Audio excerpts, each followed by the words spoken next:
You know, sometimes an ugly duckling sits waiting for you for decades, and one day you, the photographer, steps back and says, "Wow, how did I miss that?" This is one of those occasions, and I fell in love with the duckling, the Marks Tay Motorworks.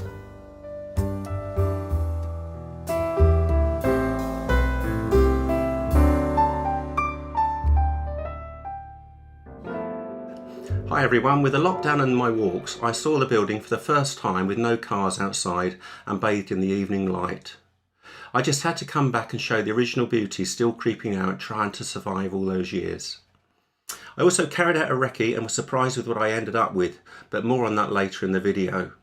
And also please don't forget to subscribe, hit the bell and like as well, thanks a lot. My original thoughts were of a shot from a side angle, so this is the first image that I took.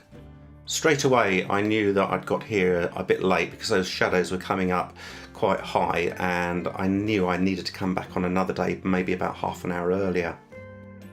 I wasn't too keen on that house on the left hand side there with that white chevron coming up, so I tried another shot just further back and round. But that started to close up the frontage really, and obviously opened up this side, which isn't attractive either.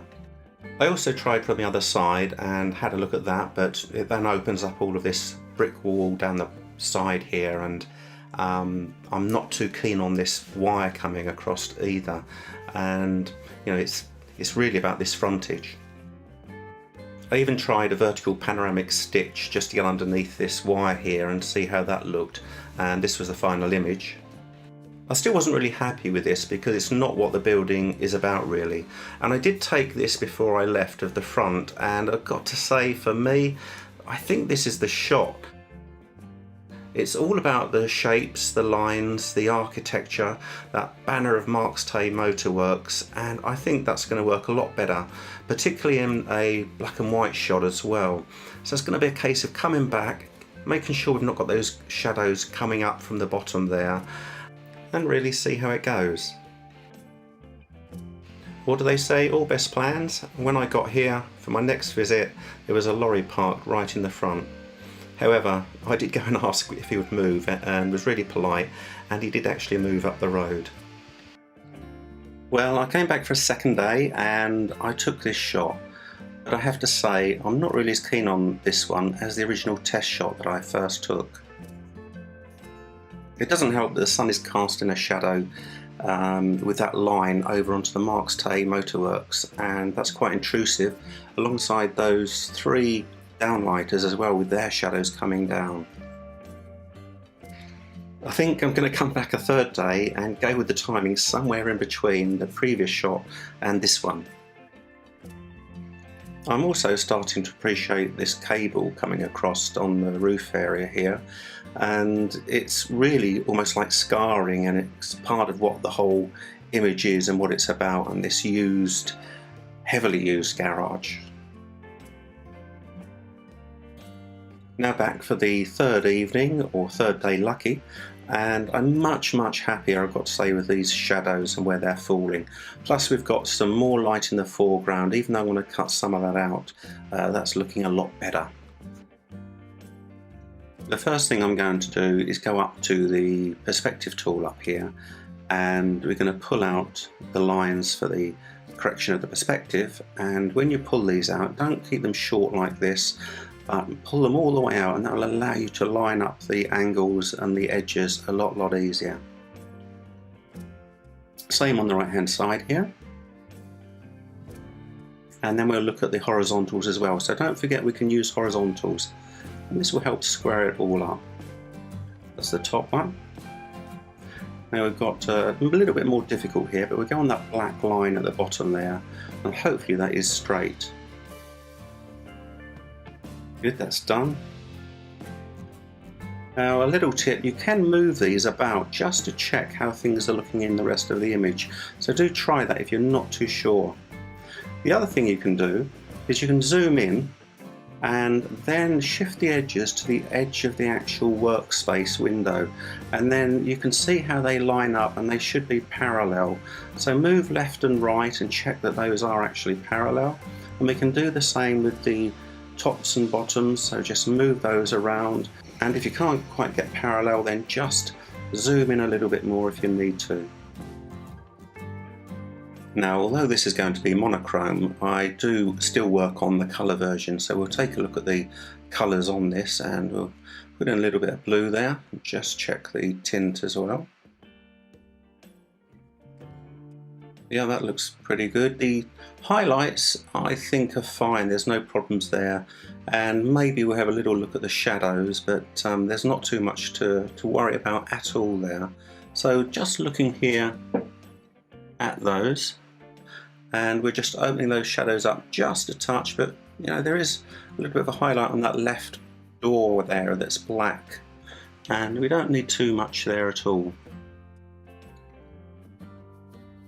So looking down at whites and blacks, I rarely use those and they're fine on this. And looking at texture and clarity, well, this is a high contrast shot. I shot it on a Fuji X100F, so there's lots of quality there, and 200 ISO is going to give me good quality, so I'm not going to bother with any texture or clarity. Coming down to vibrance and saturation. Now, I already worked out the crop from my previous 2 evenings, so I know where it is. I will put that crop in straight away.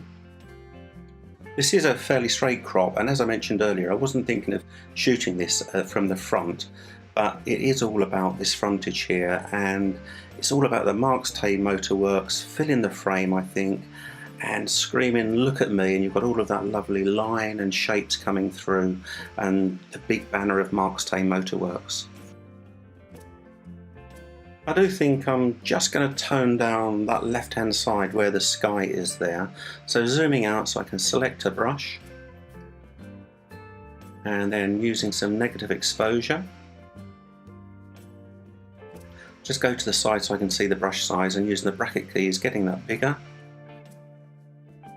And I generally do work on a very low flow and a high feather, so I can then build up with the flow as I need to.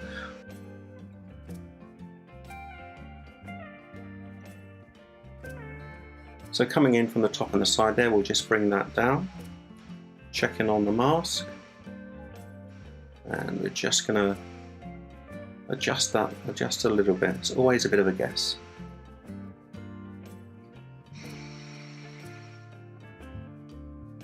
I quite like those clouds there. You know, they had a little bit of interest in the background there, but they're not too strong. So I've just overdone it a little bit on the edges of the building here, so just using the eraser, we'll just bring that back again. Working with the bracket keys is really fast, so we can just move up and down on the brush size, and just make sure we don't overdo this eraser and get at some sort of glow coming in on that edge there. Yeah, I think we'll go with that, and I may just add a very small vignette when we get actually into the black and white. Now going over to the black and white, and we're just going to take a look at the colours, and we've got some blue, we've got some red, there's yellow there and green, so we want to remember those for when we go into black and white and go with the black and white mix.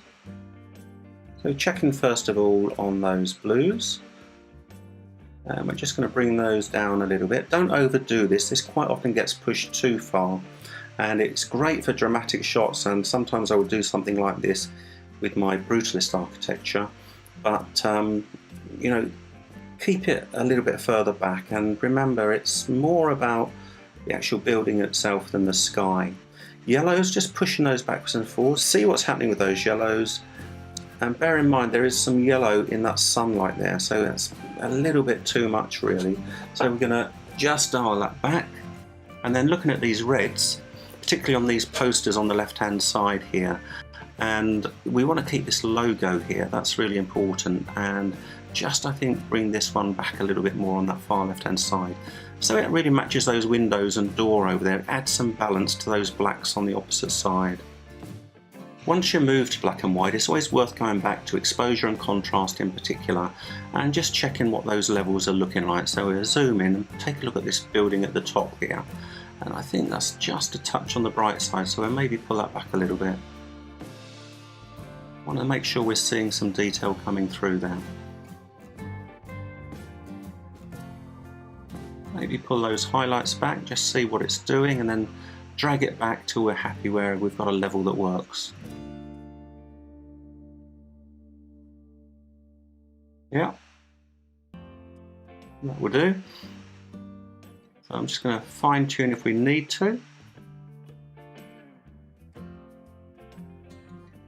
Just checking down here. Now that does look a little bit on the dark side, but I'm actually going to come back and look at doing some dodging around these areas, I think. So I like what's going on in the top half. Just check that contrast as well. Lovely high contrast image, it's going to look great in a print.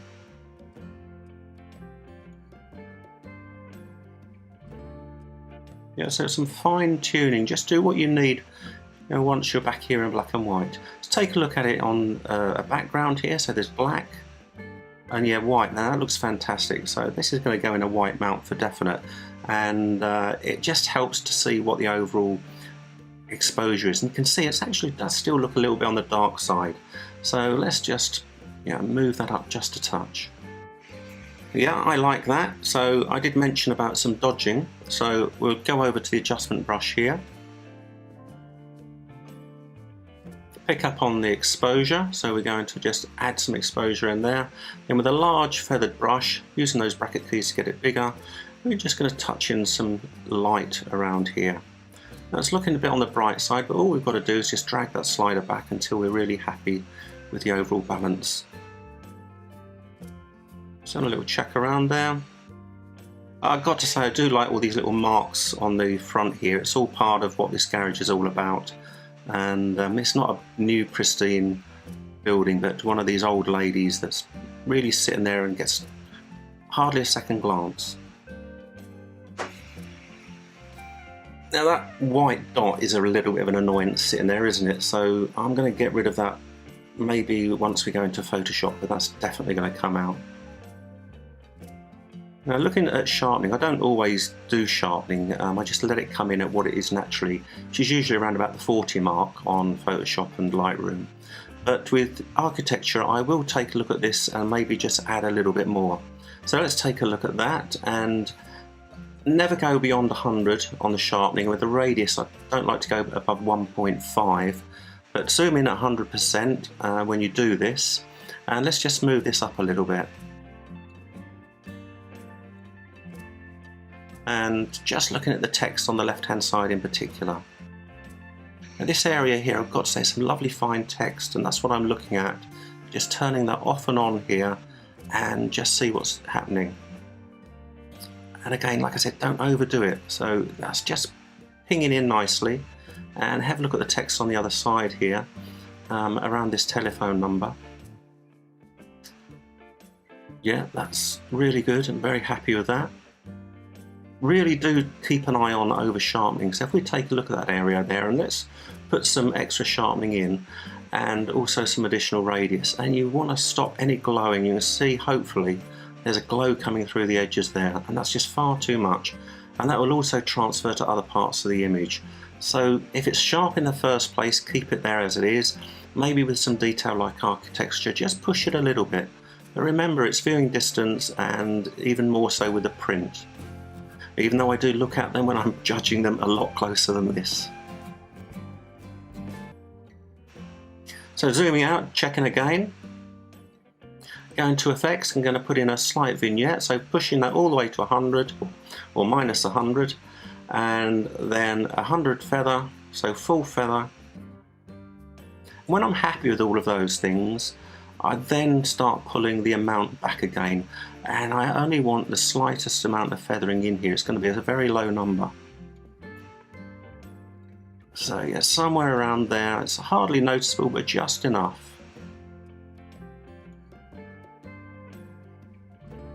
Just turn that off and on and double check, and you see it's very, very subtle.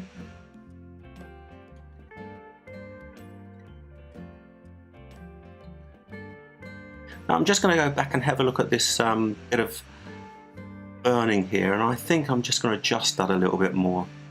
I'm not entirely happy with it. And let's just see what we can do on the exposure.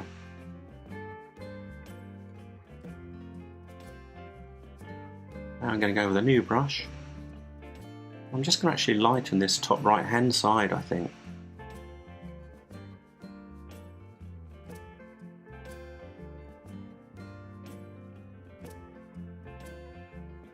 And then just darken down this area here again, so I'm just trying to get a little bit more balance working between these two areas of the opposite corners. So gently just burning in there, and then coming back onto this wall again and just taking that back. And I'm already seeing that start to even up a lot better there. I'm much happier. It's always worthwhile maybe giving 24 hours on anything in particular that's quite special. So do some work on it and then leave it, come back a day later and just take another look at it, because we kind of like do get lost in what we're doing. And that's a really worthwhile tip for anything, like I say, special for a competition or on the wall or even for a customer. So just checking that mask, just going really small now and just fine tuning the edge there and just making sure that if any overspill comes through that it doesn't cause a glow. Yeah, I'm pretty happy with that. We'll go with that.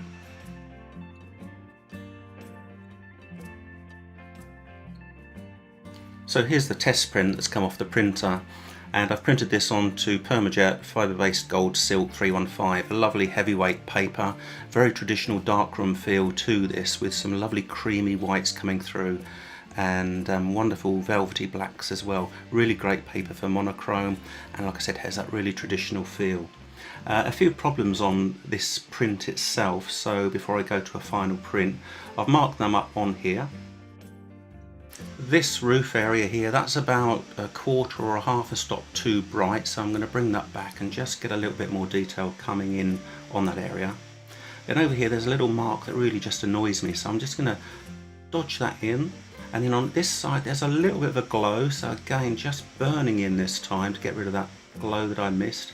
And there's a little bit of interference from a poster or a sign at the back there, so I'm just going to take that out so that doesn't give any side interference there. So that's the final print, and it's looking absolutely gorgeous on this gold silk Barita paper. Really does have that traditional feel of an old paper from the darkroom days, and the whites are coming through with a lovely creamy feel to them, so it really matches the whole subject matter here. That's the end of the video. I hope you've enjoyed this, and just remember, when you're out and about walking and you're passing these buildings, now and again just stop and see what you're missing.